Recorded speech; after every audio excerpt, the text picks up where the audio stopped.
Welcome to Our Girl Relationships. We talk about the problems people face in their day to day lives. Let's start with the video.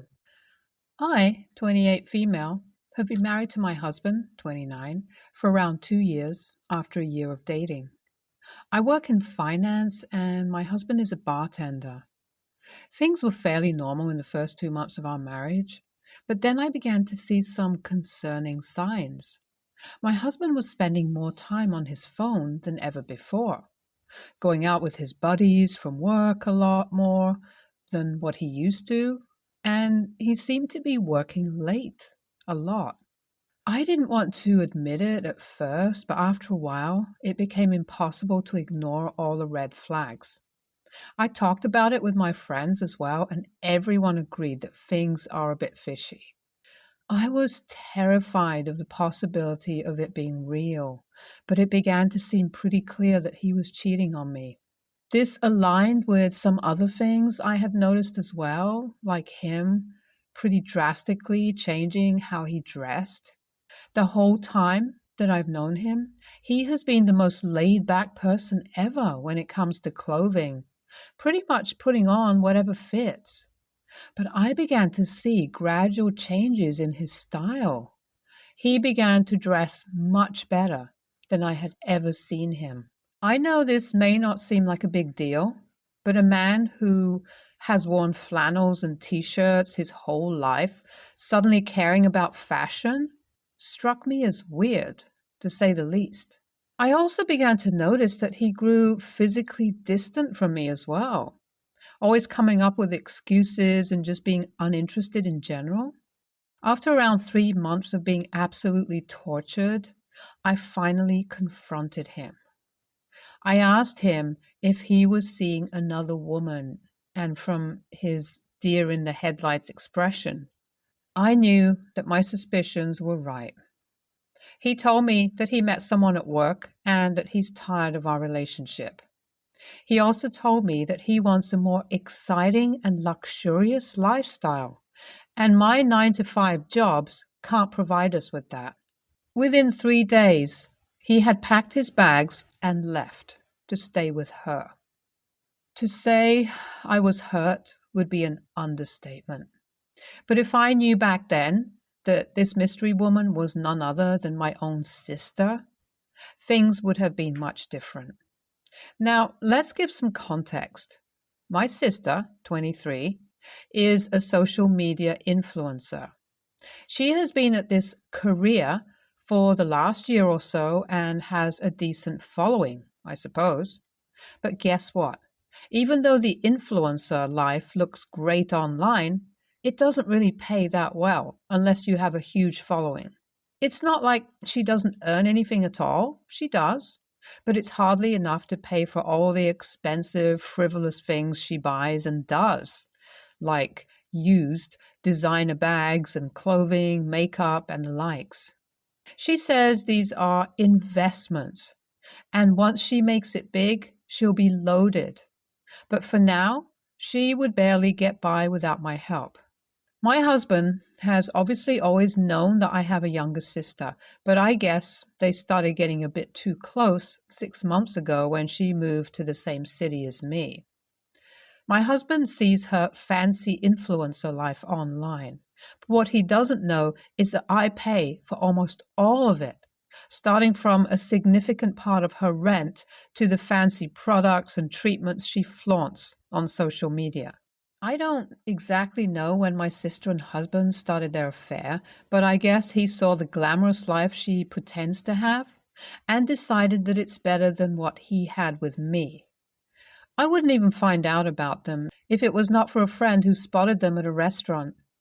Imagine my shock when I found out my husband's mysterious new girl with a luxurious life was my own sister. So I'm the idiot paying for my husband and his mistress and their dream life? Give me a break. So I did what any sane person would do in my situation. I showed up at my sister's apartment, an apartment that I am practically paying for in its entirety. My husband was lucky enough not to be there when I showed up, but my sister was there. She was surprised to see me, but before she could say anything, I beelined to her bedroom. Sure enough, I found my husband's bags and clothes. She came running after me, and I asked if she wanted to explain herself. She said that he's happier with her and that they are in love with each other. She proceeded to say that we were never right for each other in the first place. I was honestly speechless. This woman was basically living on my charity, and she stole my husband and had the audacity to try and manipulate me about my own marriage. I told her that I hope that they're very happy together, and that since they're so in love, he wouldn't mind paying for her apartment and all the million other things she needs for her so-called career, 'cause I was not paying a cent to her ever again. At that point, she was also worked up and told me I can keep my money and that he doesn't care if she's rich or not. I scoffed and said I hope she's right, because that's really not what he had said to me. My sister then proceeded to call me a jealous liar and told me to get out of her apartment. Bold of her, saying it's her apartment considering she can't even pay for it. But I was too furious to care and just left. I knew that her little bubble will burst very soon, and revenge is best served cold anyways. So that happened a month ago. They've been living together and I have filed for divorce. But guess who showed up at my door this morning?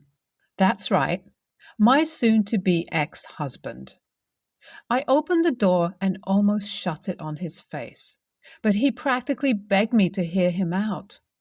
I knew exactly where this conversation was going, though. After all, I hadn't paid a cent to my sister for a month. My husband told me that my sister is driving him insane. She couldn't make rent, and the landlord was furious. He told me that she finally confessed that I was the one paying for her seemingly luxurious life, and that he had made a huge mistake. He then proceeded to say she's the one who seduced him in the first place, and that he never wanted to leave me. This was the same man who had told me I'm not exciting enough for him. I laughed at his face and told him to get out of my apartment before I called the police. After some more drama, he finally left. For now, I'm enjoying the sweet taste of payback. I can't wait to see what happens to my sister, though. I'm sure my husband will go back crawling to her again. A lot of people are asking me to drop my sister's social media handles. I know she's an absolutely terrible person, but I don't want to do that.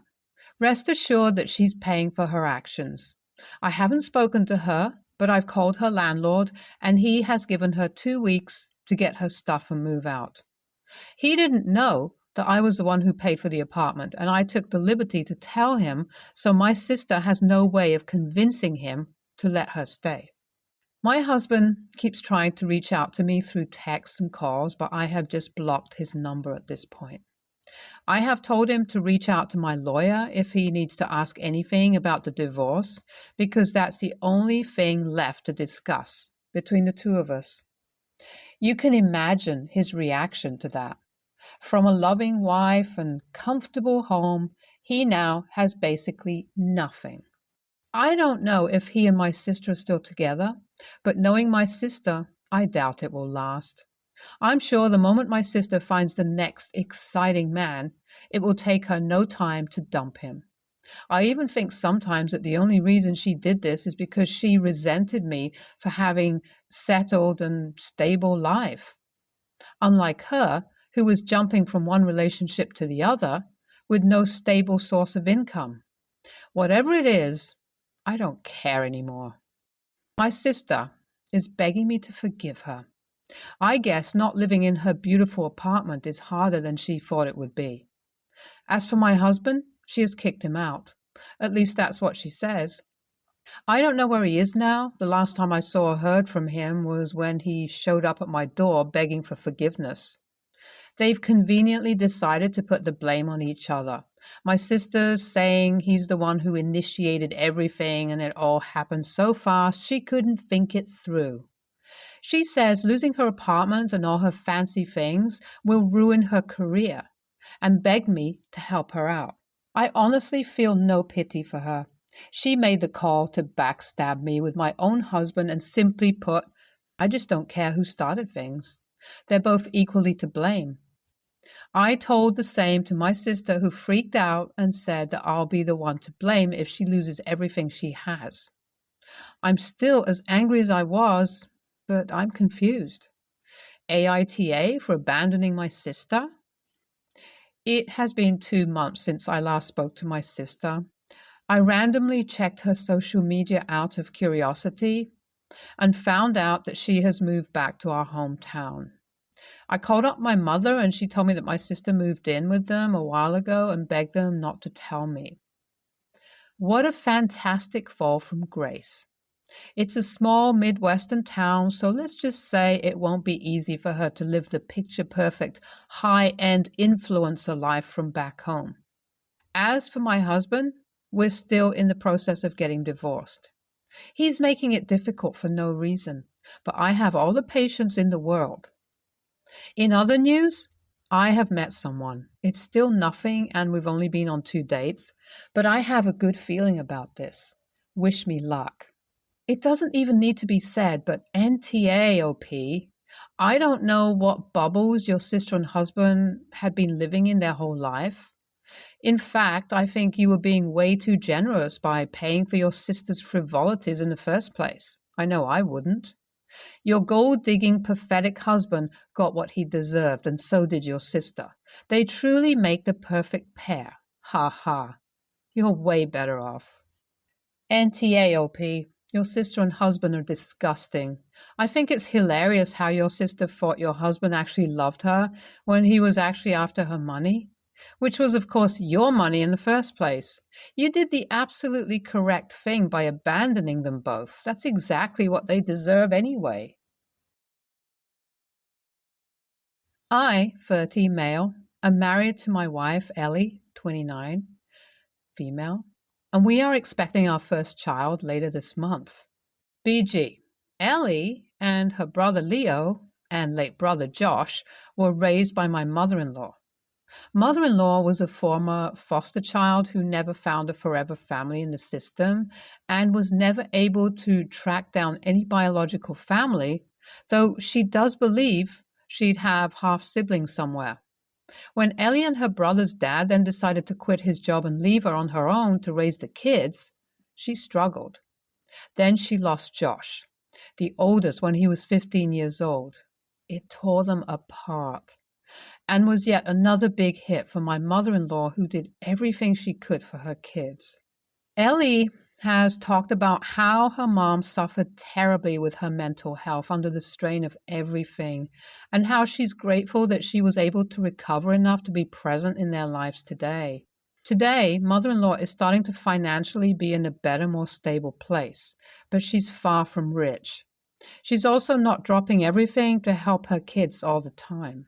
Ellie and Leo have told me before that their mom had to give away so much of herself when they were growing up, had to spread herself so thin that they don't think she could do it anymore, because she had no support and only had her kids who she didn't want to burden. So even though we live close to mother-in-law and Leo, she's not offering to be our childcare. Not that we expect her to, but I will get to why I say that. And she didn't pay for our wedding or throw us a big, massive baby shower. She's a wonderful person, and Ellie will always say she is the best mom and would never, ever want to lose her. My parents were visiting this weekend, and we had an argument. Back when we were engaged, they had commented that our wedding was not as big as they would have expected, and that my mother-in-law had not paid for anything. I told them it was our wedding, not mother-in-law's, so she had no reason to pay for it. I told them not to bring it up again. They knew the history then, but it was bothering them that we chose to live close to her when she gives nothing and does nothing a mother and expectant grandmother should do. They then started talking about how it must kill my wife that her own mother doesn't care, is a crappy mother, and how they know she likely hoped mother-in-law would offer to watch our child while we both work. and throw her a big baby shower and offer to be on hand to help with every little thing. I told them they had no right to speak about what my wife wanted, and how dare they judge mother-in-law so harshly when they know what she has been through. I told them I did not want them upsetting my family, wife, brother-in-law, and mother-in-law, with those opinions, and I made them leave. They told me I was punishing them for having sympathy for my wife and for wanting better for her than her own mother does. They said I should have let my wife decide if they spoke out of turn. But she was upset. She simply knows I'm happy to step in and deal. But was my reaction too harsh? AITA? NTA, clearly. But there's a major issue here. Your parents are being ridiculous. And I'd make it very clear to them that it will never be tolerated, because they'll keep pushing it. It's absolutely none of their business what your mother-in-law does. And it isn't any grandparent's job to offer childcare. And it's not any parent's job to pay for a wedding. These things are nice, sure, but not everyone is in that position, and no one has the right to demand these things from their relatives, and especially not the parents of the couple. What the hell is that about? I also want to thank you for standing up for your wife. I can't tell you how many stories I hear of the husband's parents treating people rudely, and he cowers instead of confronting them and sticking up for his wife and her family. You did a good thing here, but I expect it's not over yet. You will need to set a hard boundary in the near future. Your parents are absolutely not looking out for your wife by saying her mom doesn't care, knowing what she went through and knowing your wife loves her.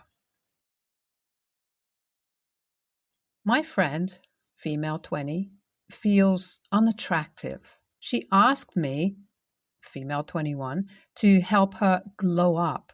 And we talked about pretty privilege. It's not all sunshine and rainbows. As a former loner, I never received attention, and everything changed when my appearance became mainstream in college. My nerdy hobbies became quirky instead of being made fun of. I told her about my ED and my relapses. She wanted to go through with it.